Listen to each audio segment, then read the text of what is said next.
What we call the beginning is often the end, and to make an end is to make a beginning. The end is where we start from. T.S. Eliot from the Four Quartets.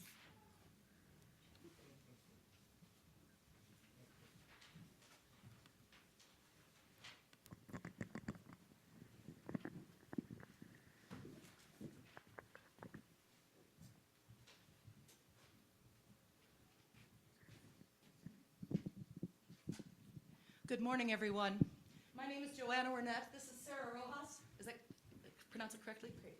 We weren't quite sure whether these two mothers were going to be up for it this morning, hence the lack of names. So we did have a backup video ready. However, you do get it live this morning. Sarah's going to be singing Dos Oruguitas, which the translation of which is two caterpillars. Since it will be in Spanish, first I will be reading you the translation. Two caterpillars in love and yearning spend every evening and morning learning to hold each other, their hunger burning, to navigate a world that turns and never stops turning, together in this world that turns and never stops turning. Two caterpillars against the weather. The wind grows colder, but they're together. They hold each other. No way of knowing they're all they have for shelter, and something inside them is growing. They long to stay together, but something inside them is growing. Ay, oruguitas, don't you hold on too tight. Both of you know it's your time to grow, to fall apart, to reunite. Wonders await you just on the other side. Trust they'll be there and start to prepare the way for tomorrow. Two caterpillars, cocooned and waiting, each in their own world anticipating what happens after the rearranging, and so afraid of change in a world that never stops changing. So let the walls come down. The world will never stop changing. Ay, mariposas, or butterflies, don't you hold on too tight. Both of you know it's your time to go, to fly apart, to reunite. Wonders surround you. Just let the walls come down. Don't look behind you. Fly till you find your way toward tomorrow.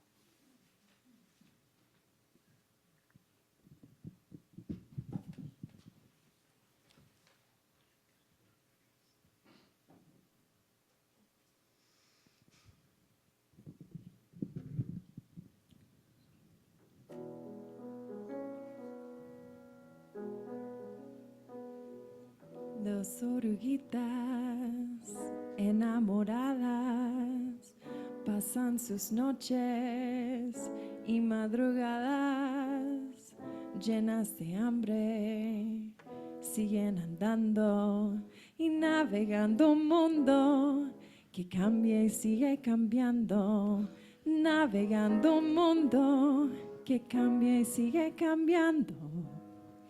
Dos oruguitas paran el viento mientras se abrazan con sentimiento.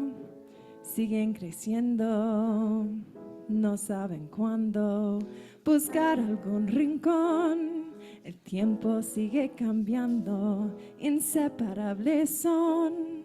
El tiempo sigue cambiando.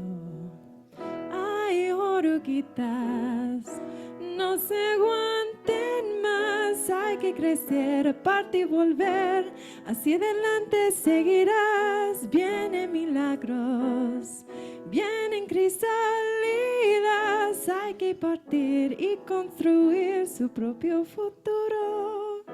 Oh, oh, oh, oh, oh, oh,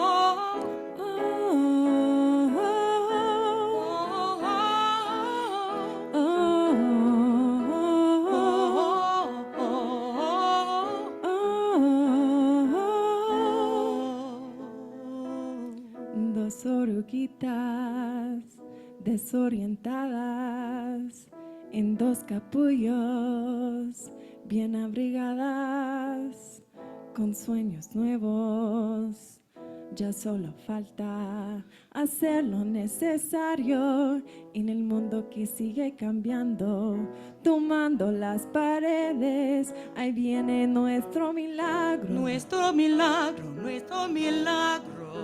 Ay, mariposas, No se aguanten más, hay que crecer, parte y volver. Hacia adelante seguirás, ya son milagros. Rompiendo crisalidas, hay que volar, hay que encontrar su propio futuro. Hay mariposas, no se aguanten más, hay que crecer, parte y volver. Hacia adelante seguirás, ya son milagros.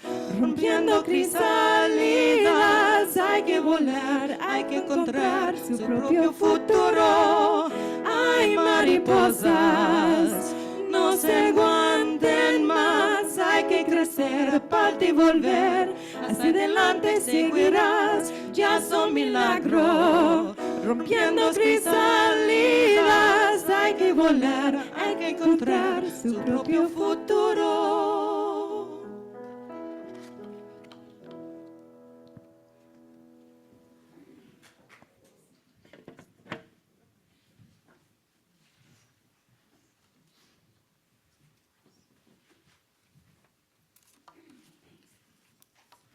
Thank you for that beautiful music. This community of care is created through our work and time together, our commitment to one another. This is our covenant, to walk together in loving fellowship, to share our hopes and values.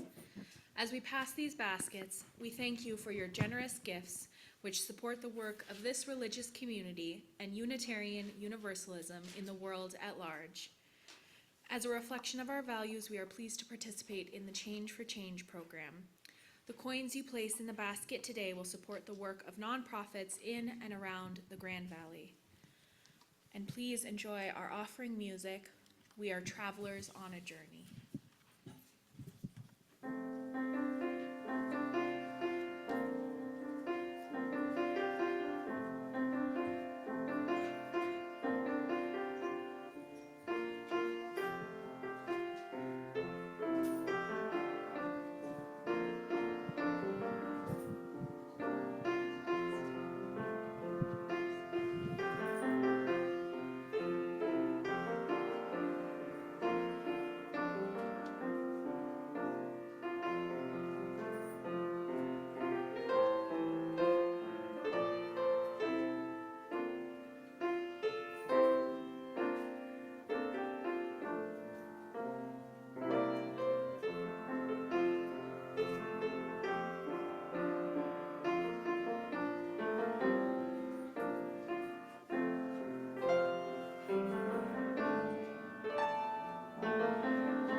This congregation is a community of ourselves. Its energy and resources are our energy and resources. Its wealth is what we share.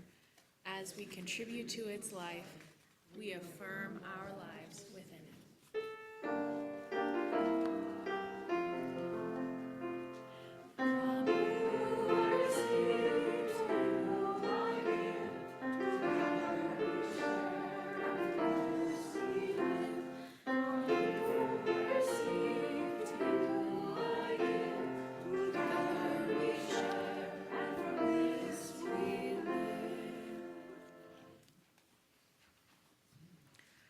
Please join us in hymn number 108, My Life Flows On in Endless Song.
So I have a favorite meme that comes through my Facebook page every spring, and it's this cute little cartoon of a caterpillar and a butterfly sitting at a nice romantic dinner, and they both have this glass of wine in front of them, and the caterpillar says, "You've changed."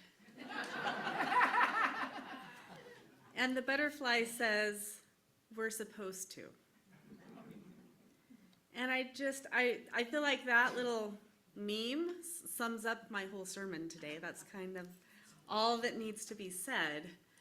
But as we enter into spring, and the theme for this month is transformation, I was thinking about what does that mean to be transforming in our lives?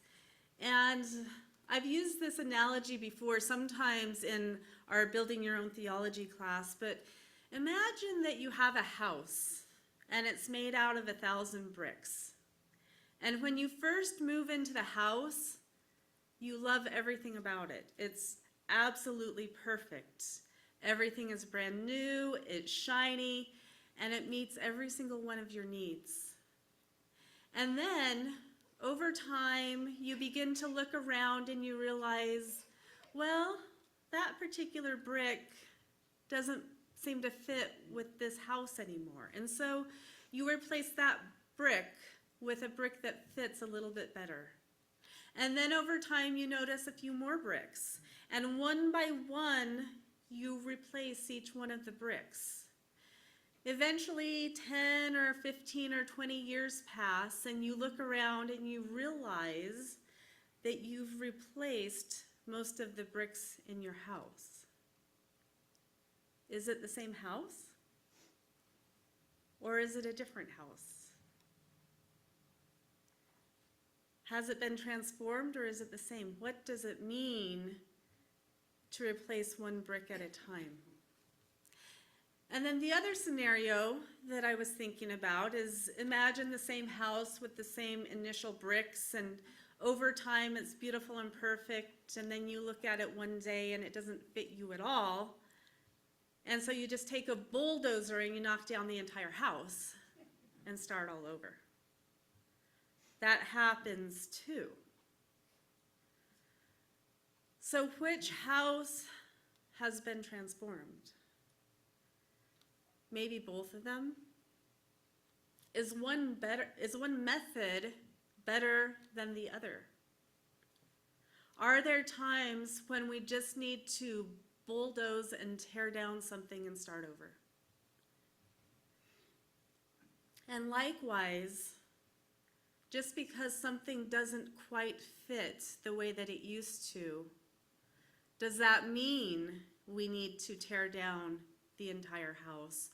Or is it okay to simply replace one brick at a time as needed? Is there anything wrong with a gentle, loving transformation?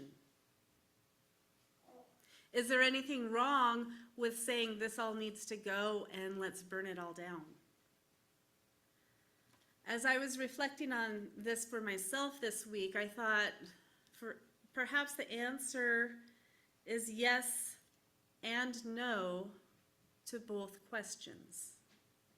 Sometimes something just needs to be completely reworked and we start over.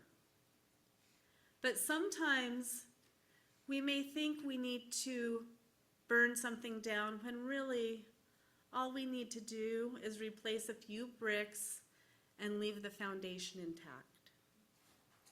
The question for us is learning how to discern the difference between these two methodologies.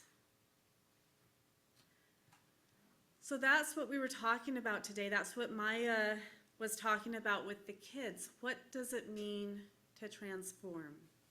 Does it happen immediately? Or does our transformation take place slowly over time? Do we want a fast transformation, or is slow and steady and gradual a better approach? So as I've been thinking about this month, I think about nature as just a constant process of movement and rhythm and transformation.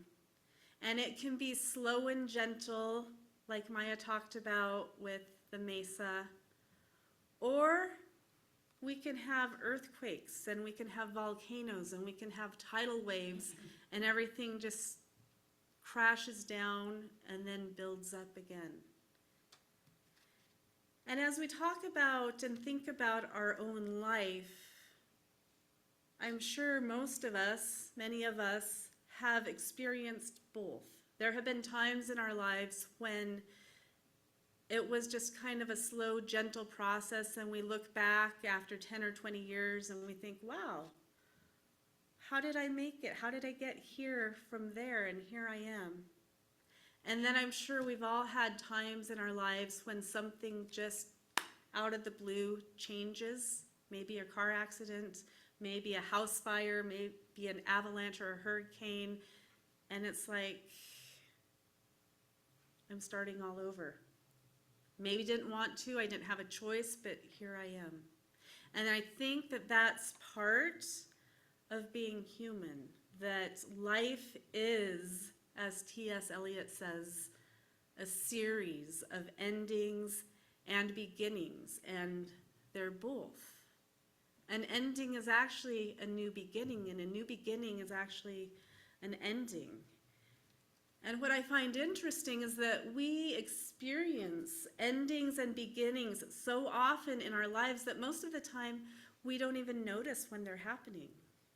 One blends into the other, and then we just realize that something has changed. I was this morning sort of procrastinating, working on my sermon, so I turned on the news, and there was a interview that the person on CNN was doing with Billy Joel, who has just come out with his first released new song after 30 years. And they were interviewing him. And in his interview, he said, he was very kind of humble, and he said, I didn't know if I could still create music after all that time. And there was a sense of vulnerability in that interview. And yet, here he is allowing himself to, in a sense, start over after 30 years. And yet, that music has always been in him. And he shares the songs that have always been in him. And so, is his an ending, or is his a beginning, or is it a continuation? Is he maybe just replacing a few bricks, or in this new stage of his life, is he just adding to the new bricks? And it was interesting because in the interview, and I didn't watch the whole interview, but part of the interview he had teamed up, so he wrote this new song, but he had teamed up with this young man who is a technology expert, and they have this new video that is his music with AI. And so it was very, very interesting that we have this foundation, the foundation of music, but we as a humanity are moving into this whole new level of technology. And what does it mean, and how do we maybe bring it together, and do we tear everything down as we bring something else in, or are we able to kind of be like Billy Joel and say, this is all new to me, but I have this foundation in music and I'm going to start creating music again, but there's this whole new world that's opening up of possibility, and what does that look like? And then how do you bring this young 20-year-old who understands the technology and bring it all together into this new transformation of something that maybe nobody's seen before? I think that's kind of exciting. It doesn't have to be scary. A few years ago, I shared we're working with our chaplains, and we had them read a book by a person named William Bridges, and the name of the book was Transitions, Making Sense of Our Life Changes. And this book was originally published almost 50 years ago. But his wisdom is sort of timeless. And his main premise is that as a culture, as a Western culture, we haven't really been taught how to move through the transitions in our lives. And we don't always understand the difference between a transition and a change. And he writes, quote, "Our society often confuses them constantly, leading us to imagine that transition is just another word for change. But it isn't. Change is your move to a new city or your shift to a new job. It is the birth of your new baby or the death of your father. It is the switch from the old health plan at work to the new one, or the replacement of your manager by a new one, or it is the acquisition that your company just made. In other words, change is situational." He goes on to write, "Transition, on the other hand, is psychological. It is not those events, but rather the inner reorientation and self-redefinition that you have to go through in order to incorporate any of those changes in your life." I'm going to say that again. It is not the events, but rather the inner reorientation and self-redefinition that you have to go through in order to incorporate those changes into your life. He says, without a transition, change is just a rearrangement of the furniture. Unless transition happens, the change won't work because it doesn't take. Whatever word we use, our society talks a lot about change, but it seldom deals with transition. Unfortunately for us, it is the transition that blindsides us and is often the source of our troubles. I'm going to say that again too. He writes, unfortunately for us, it is the transition that blindsides us and is often the source of our troubles.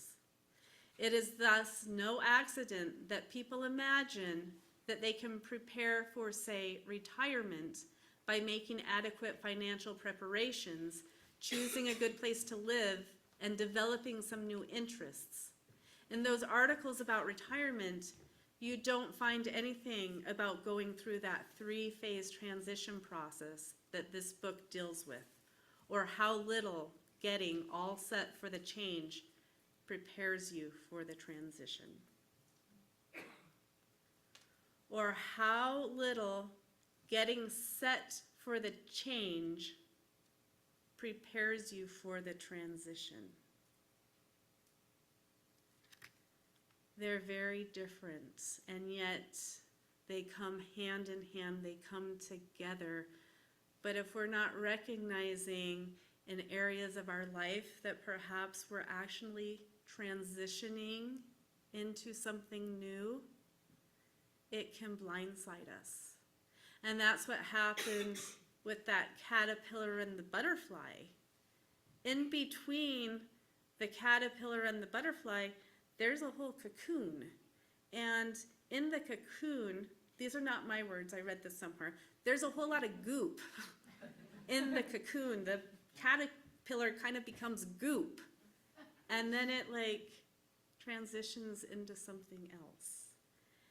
And I think sometimes what happens to us is that there's a change.